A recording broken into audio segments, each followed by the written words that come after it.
민주당과 조국혁신당의 합당 논의, 이해찬 전 총리의 추모 정국으로 숨고르게 들어갔다는 평가도 나오는데요.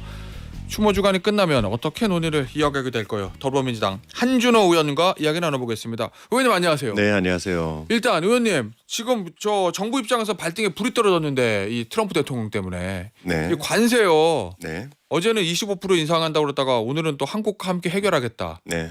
이거 뭐 약간 협박 같기도 하고 해결하겠다는 게 뭐 트럼프 대통령 속내는 뭐라고 보세요? 정치인이기도 하지만 대단히 유능한 비즈니스맨 아니겠습니까? 저는 그런 측면에서 해석을 하시는 게 좋지 않을까 생각을 하고 있고, 예.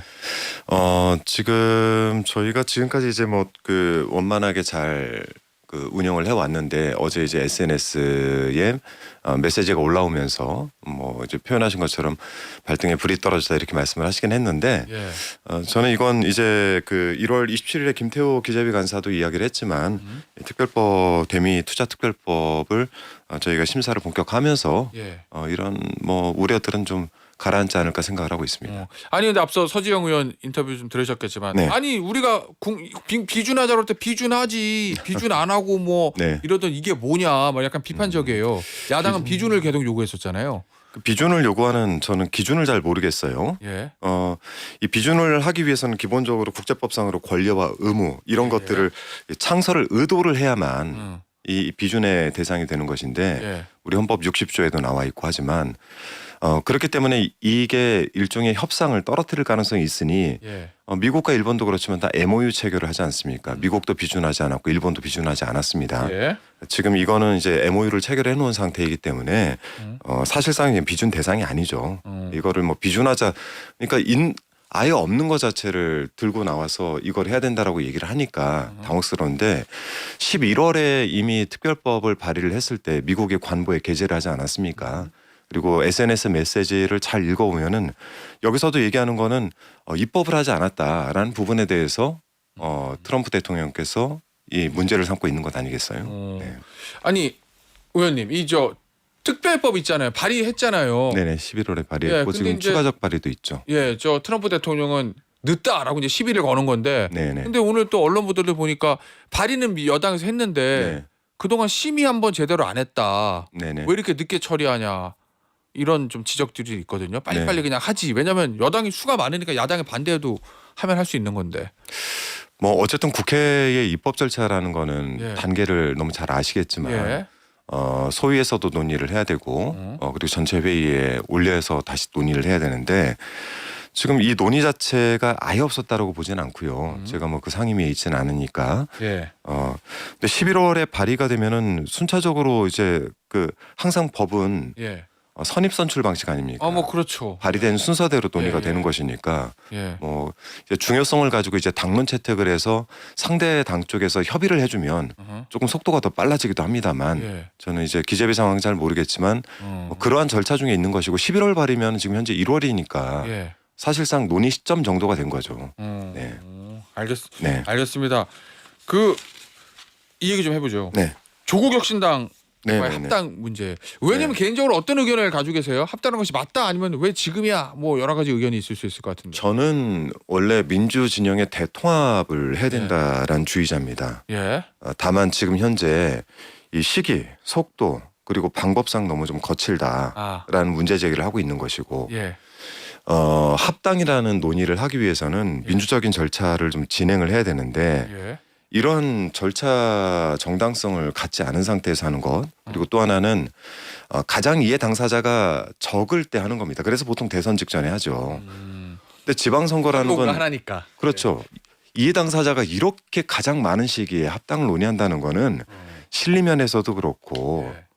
시기상으로도 그렇고 맞지가 않는 거죠. 그러면 의원님은 합당 자체는 찬성이지만 네. 왜 지방선거를 앞두고 제일 복잡할 때 이걸 꺼내느냐 네. 정청래 대표가 여기에 대해서 좀 비판적이신 거네요 의견은. 네, 왜 이러한 방식으로 예. 뭐 코스피 5천을 돌파하던 날 예.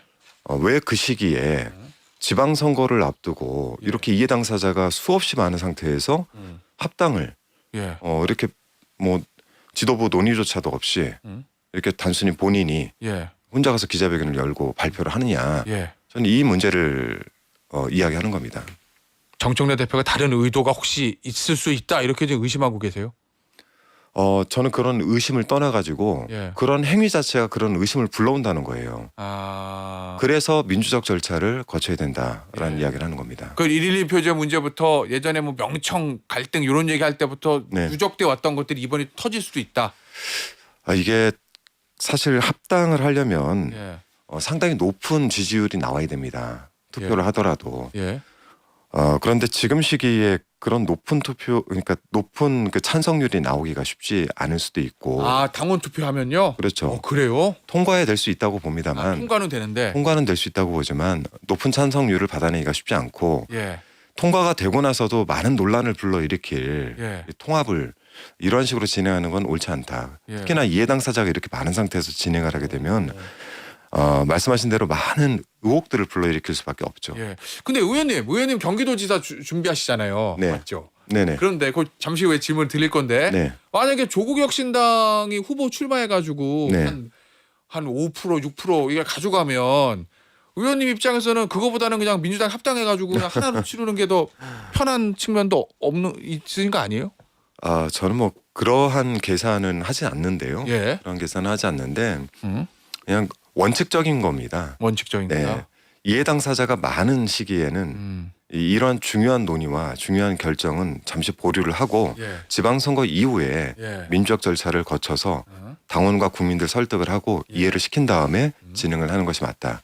의원님 벌써부터 사실은 모든 당에 통합하면 항상 당명 지분 얘기 나오는데 네. 조국혁신당에서 당명 민주당 쓰는 거 일단은 네. 견제를 해요. 네. 특수통합 아니다라고. 그 말씀하시는 게 이해관계가 더 많기 때문에 그런 것 같거든요. 네네 맞습니다. 뭔가 이번에 그럼 지금 그 과정 속에서 지방선거 출마자들 정리하느라고 좀 뭔가 좀 삐그덕삐그덕 거릴 수도 있다. 그 걱정하시는 거예요? 뭐 출마자들 정리뿐만 아니라 예. 그 통합 방식 그리고 통합을 했을 이후에 뭐 시너지 이런 것들도 다 감안을 해야 되는데 시너지. 예. 지금 이제 실리만 따져 보면 예. 뭐 이런 것들에 대한 충분한 준비가 돼 있느냐는 것이죠. 네.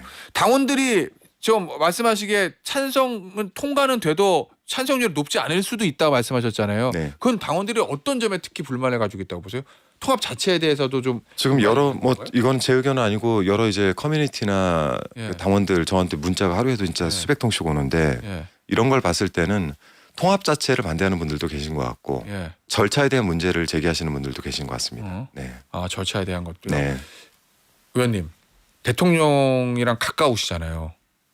뭐 오래 모셨죠. 네. 수행실장 지근거리에서. 네. 지근거리에서 최측근 의원 중에 한 분인데 대통령의 이 통합 합당에 대한 진짜 의중 속마음은 뭐라고 짐작하고 계세요? 근데 저는 이제 이 통합 논의와 관련해서 예. 대통령을 끌어당기는 것 자체가 대단히 부적절하다라고 생각을 합니다. 예. 이거는 당 대표, 지도부 그리고 우리 당 중심으로 의사결정을 하고 예. 절차를 밟아 처리를 해야 되는 문제이지 여기 뭐 대통령의 의중이 어땠다, 뭐 정치적 해석을 가미하는 거는 좀 옳지 않다고 봅니다.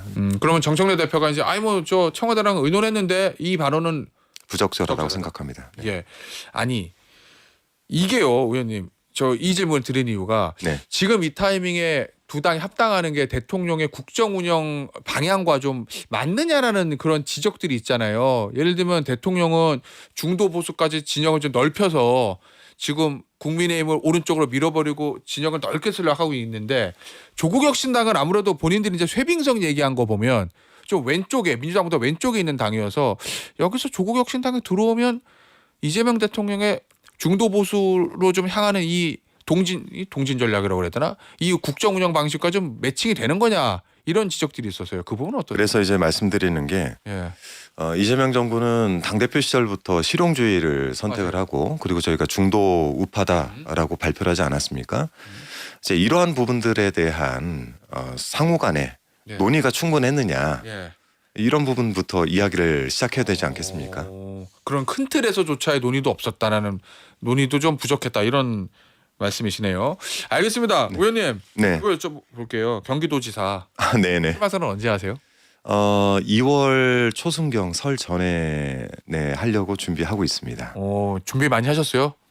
뭐 경선이 만만치 않을 건데요. 경선은 만만치 않겠죠. 근데 경선의 제도도 이번에 바뀌었고 예.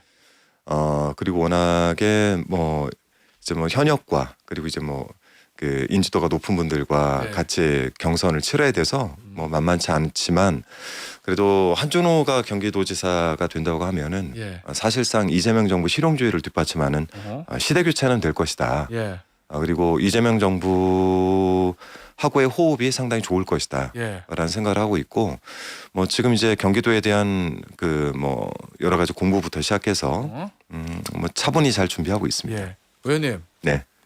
이재명 대통령은 이번 지방선거에 큰 그림을 그리고 있다. 서울시장은 네. 정원호 구청장, 네. 경기도지사는 한준호 의원이다라는 이제 세간의 그런 해석들이 있잖아요. 네. 맞아요? 대통령의 1픽은 한준호 의원 맞습니까? 그거는 제가 뭐 함부로 말씀드릴 수 없고 예. 네, 뭐 그렇게 바라봐 주시는 시각이 있다는 건 알고 있습니다. 그렇게 부정은 안 하시는 건데 감사패 있잖아요. 네. 볼리비아 이제 다녀오셔가지고 아니, 네. 좋은 일 훌륭한 일을 하셨으니까 당연히 패를 받는 거는 맞는 건데 이게 딱 지방선거를 앞두고 이제 1호 감사패를 의원님이 네. 주셔가지고 네, 다른 네. 저 후보들이 조금 볼멘 소리가 나오는 것 같거든요. 네, 이게 뭐 시기적으로 그렇게 보일 수도 있는데 예. 제가 이제 11월에 볼리비아를 다녀왔고 그리고 약 한 달 뒤에 볼리비아로부터 예. 저희가 요청했던 무비자 입국 음. 관련된 발표가 있었어요. 예. 근데 청와대 내에서 실은 원래 저를 불러서 직접적으로 공식적으로 불러서 예. 성과 보고를 하려고 준비를 하다가 어. 뭐 이건 좀 여담이긴 합니다만 전날 이제 대통령께서 정원호 구청장과 관련된 글을 쓰시면서 아. 이게 좀 논란이 될 수 있을 것 같아서 사실 일정이 캔슬됐습니다. 여기서 한준호 의원까지 청와대 들어오면 난리 난다. 네, 그리고 나서 이제 아마 대통령께서 예. 그렇다면 그래도 치안은 해야 되니 예. 방법이 없겠냐 감사패 준비를 하자 오. 이렇게 됐는데 감사패를 주는 사례가 많지도 않거니와 이재명 정부 들어서 감사패를 준 적이 없어서 여기에 대한 규정 네. 그리고 감사패 모양이나 이런 것들도 디자인해야 되잖아요. 청와대 모양으로 됐어? 네, 그래서 이런 것들을 준비하는 시간들이 그만큼 네. 걸린 거죠. 의원님 경기도지사와 관련된 마지막 질문입니다. 네, 나 한준호가 경기도지사가 되면 뭐가 달라질 거다. 네. 뭐 있을까요? 제가 경기도가 사실 그 수도의 주변이라는 뜻이기도 하지만은 예. 수도의 확장성을 가지고 있는 기능적인 역할을 하는 31개 시군으로 묶여져 있는데 예.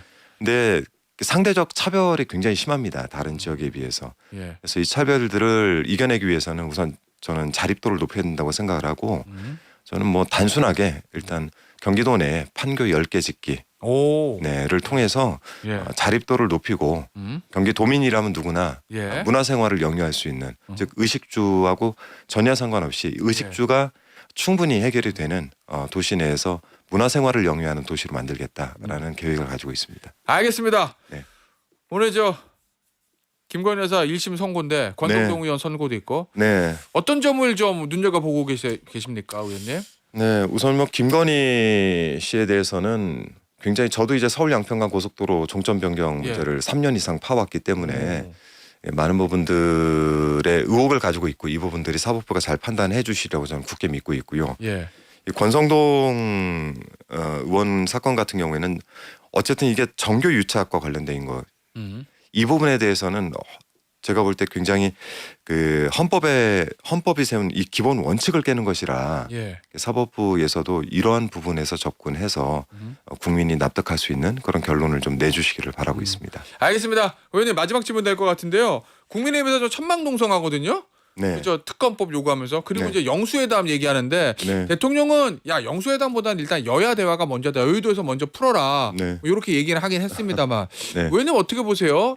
야당에 지금 뭐 영수회담 대통령 한번 좀 받아주는 것도 괜찮다 이겁니까 아니면 여야 회담부터 먼저 해 이런 입장이세요? 그 영수회담을 하려고 하는 목적 자체가 저는 뭐랄까 일단 합당해야 된다고 생각을 합니다. 그렇다면은 뭐 못 받아줄 이유도 없죠. 근데 지금 주장하고 있는 바가 과연 합당한가? 예. 뭐 좀 국민의힘 스스로 좀 먼저 돌아보고 나서 주장을 해야 될 것 같습니다. 뭔가 그러면 이 정쟁거리를 만들기 위해서 국민의힘이 저 대통령의 합당을 요구한다 이렇게 보고 영수회담을 요구한다 이렇게 보시는 거예요? 저는 뭐 그런 의도가 충분히 밑에 깔려 있다고 생각하고 있습니다. 예. 네. 알겠습니다. 의원님 오늘 저 인터뷰는요 여기서 마무리하도록 하겠습니다. 지금까지 더불어민주당 한준호 의원이었습니다. 의원님 감사합니다. 네, 고맙습니다.